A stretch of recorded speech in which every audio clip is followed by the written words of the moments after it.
I just picked up the 40th anniversary 4K release of Dead and Buried from Blue Underground. Now they offered 3 lenticular covers, and I opted for the one with the original poster art. I actually hadn't seen this one since I was a little kid, but I was reminded of the film by the fantastic review from the Hellbound Horror Show. I'll post a link below, so please check out that channel. Seth is a good friend and his videos are fantastic. So how does this movie hold up after 40 years? Let's find out. Dead and Buried takes place in the small town of Potter's Bluff. A series of grisly murders are happening, and bodies are disappearing. It's up to the sheriff to solve the mystery, and I really don't want to say much more about this film. The less you know going in, the better, and I just really don't want to spoil it. But I will mention a few things with some minor spoilers.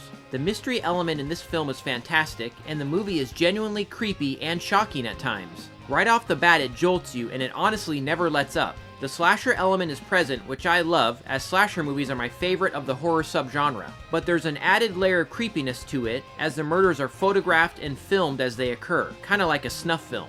The special effects were done by Stan Winston, who did the effects for Terminator, Aliens, and Jurassic Park, just to name a few. But before that, he did a lot of low-budget horror films, and his work here is fantastic, with my favorite being the classic eyeball scene. But it's all excellent here, with the exception of one scene. Now, one character is killed in a pretty gruesome way, involving pumping acid up his nostrils. Now, I love practical effects, but this one kinda sticks out and looks a little shoddy. But it actually wasn't Stan Winston who did this effect. Apparently, the producers demanded some reshoots to up the gore quotient, and Winston wasn't available to do this scene. So this is the one effect in the film that was done by a different company, and it shows. It's definitely not the worst, but it's not on the same level as everything else in the film. The cast is fantastic, and there's a lot of familiar faces, including the grandpa from Willy Wonka and the Chocolate Factory, Lisa Blunt from Prince of Darkness, and Robert Englund, Freddy Krueger himself, in an early role. The film is beautifully directed by Gary Sherman, who I know best from Poltergeist 3 and Lisa. Have you guys ever seen Lisa? It's a great flick.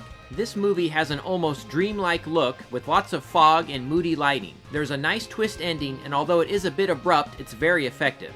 Everything is brought together by Joe Renzetti's musical score. It's creepy and almost sad in a way. I love it. So yes, Dead and Buried is a great movie. It's very original and creepy, and I urge horror fans to check it out. Blue Underground has gone all out with this release. They've included a 4K disc and a Blu-ray edition of the movie. Both versions look fantastic. Now, apparently a lot of the past releases of this film were overly dark and murky, but the clarity and detail here is great. This is a dark and moody film, and this presentation really brings it to life. Special features are plentiful, with all the older features ported over from the previous releases and brand new features included here. We've got 4 audio commentaries, one of which is new to this release. There's 3 interviews that were included on the previous DVD release with Stan Winston, writer Dan O'Bannon, and Robert Englund.